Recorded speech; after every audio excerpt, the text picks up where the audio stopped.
Very good morning to all my dear students. आपण पाहत आहे 11वीचं केमिस्ट्री. त्यामध्ये आपला चालू आहे unit number 7, that is the modern periodic table. आणि आजचा आपला टॉपिक आहे इलेक्ट्रोनिगेटिव्हिटी. इलेक्ट्रोनिगेटिव्हिटी म्हणजे काय हे आपण जाणून घेऊ. बघा, पहिले बेसिक समजून घेऊ, नंतर एक्झाम्पल्स घेऊ. Electronegativity: when two atoms of different element from a covalent bond the electron pair is shared unequally. म्हणजे काय म्हणते, जेव्हा दोन डिफरंट एलिमेंट्समध्ये कोव्हॅलंट बॉन्ड फॉर्म होतो. ठीक आहे, सेम एलिमेंट्सने आपण डिफरंट म्हणू. सपोज जर का एक्समध्ये बॉन्ड झाला तर हे दोन्ही सेम आहे. ठीक आहे, पण सपोज जर एक्स आणि वायमध्ये जर का कोव्हॅलंट बॉन्ड होत असेल तर हे वेगवेगळे एलिमेंट्स आहेत, म्हणजे वेगवेगळे एलिमेंटचे ॲटम आहे. त्यामुळे हा जो कोव्हॅलंट बॉन्ड बनला आहे, रिमेंबर आता एक बॉन्ड आपण काय बोललो, 1 बॉन्ड इक्वल्स टू 2 इलेक्ट्रॉन्स. म्हणजे आपण याला असंही लिहू शकतो, एक्स इथं हे 2 इलेक्ट्रॉन्स आणि वाय. आता काय म्हणणं आहे इलेक्ट्रोनिगेटिव्हिटीचं, हे जे 2 इलेक्ट्रॉन्स शेअर्ड केलेले आहे म्हणते 2 ॲटम्सनं, म्हणजे हा बॉन्डच म्हणा ना सरळ सरळ, तर हे जास्तीत जास्त कोणाकडे शिफ्ट राहीन, डिफ्लेक्ट राहीन, ओढल्या जाईन, जो मोर इलेक्ट्रोनिगेटिव्ह आहे त्याच्याकडे. सपोज हा एक्स आहे आणि हा एक्स आहे. ठीक आहे, हे दोनही सारख्या इलेक्ट्रोनिगेटिव्हिटीचे आहे, सेम EN म्हणजे इलेक्ट्रोनिगेटिव्हिटी. ठीक आहे, तर या दोघांच्या सारख्या डिस्टन्सपासून हे 2 इलेक्ट्रॉन्स राहीन, काऊन का दोघांची ओढण्याची ताकद ही सारखी आहे, रस्सी खेच सारखा आहे. पण जर एक्स आणि वाय यांच्यामध्ये डिफरंट EN आहे, म्हणजे इलेक्ट्रोनिगेटिव्हिटी आहे, तर हे सपोज जर का हे मोअर आहे, याची मोअर आहे आणि हा लेस इलेक्ट्रोनिगेटिव्ह EN आणि हा EN, तर होते असं, जो जास्त इलेक्ट्रोनिगेटिव्ह आहे त्याच्याकडे हे इलेक्ट्रॉन्स थोडे जास्त शिफ्ट असतात. बघा, इथे कमी डिस्टन्स आहे आणि इथे जास्त डिस्टन्स आहे. मग आता हे इलेक्ट्रोनिगेटिव्हिटी जास्त असेल तर इलेक्ट्रॉन्स इकडे शिफ्ट होते. मग हे इलेक्ट्रोनिगेटिव्हिटी म्हणजे काय, आता हे समजून घेऊ.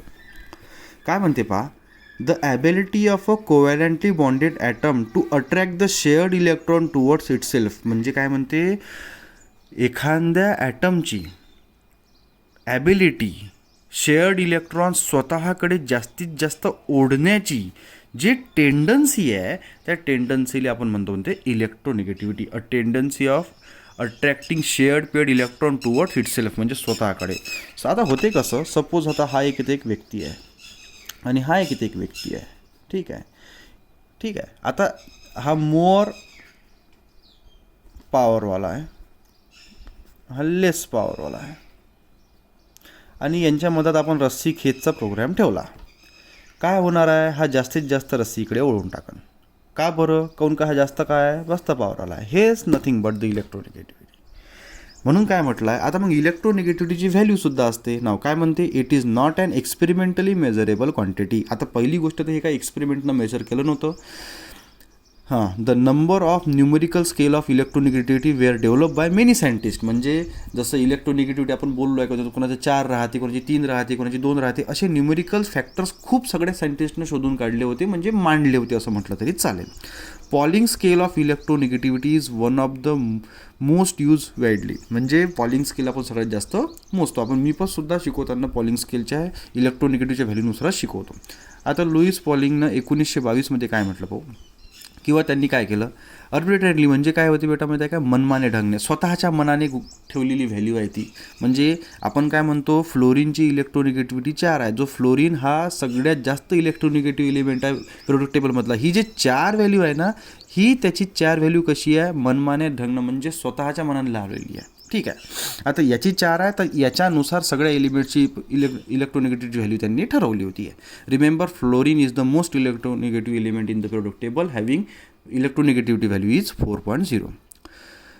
काय म्हणते आता, table 7.5 shows the value of electronegativity assign to some other elements. आता 7.5 पहा, विथ रिस्पेक्ट टू ग्रुप आहे आणि विथ रिस्पेक्ट टू पिरियड आहे. पहिलं तर एक समजून घ्या, with respect to group electronegativity decrease होते आणि with respect to period electronegativity increase होते. ठीक आहे, आपण हे का बरं होते ते पण पाहू. जसं पहा, लिथियमचं 1 आहे, बेरिलियमचं 1.5, बोरॉनचं 2, कार्बनचं 2.5, नायट्रोजनचं 3, ऑक्सिजनचं 3.5, फ्लोरिनचं 4. म्हणजे पहा, with respect to period electronegativity value increases आणि with respect to group decreases. पहा, lithium, sodium, potassium, rubidium, caesium आहे कमी कमी होणारी व्हॅल्यू, म्हणजे with respect to group decreases, with respect to period increases. Electronegativity represents attractive force exerted by the nucleus on shared electron. म्हणजे आता होते काय म्हणते, सपोज आता इलेक्ट्रॉनिक अजून एक समजून घे concept. Suppose this is nucleus, this is first shell, this is second shell. ठीक आहे, आता याचा बॉन्ड कोणासोबत आहे, सपोज आपण समजून घे कोणता तरी वेगळा एलिमेंट आहे त्याच्यासोबत आहे फर्स्ट शेल आणि हा काय झाला सेकंड शेल. आता याच्यातला सपोज हा मोर इलेक्ट्रोनिगेटिव्ह आहे, तर होईन असं, हा जे बॉन्ड्स इलेक्ट्रॉन्स असतात, इलेक्ट्रॉन्स कोणत्या बॉन्डनं बनतात, व्हॅलन्स शेलमधल्या इलेक्ट्रॉन्सनं, म्हणजे व्हॅलन्स इलेक्ट्रॉन्सनं. हे स्वतःकडे जास्तीत जास्त ओढण्याचा कल असते याचा.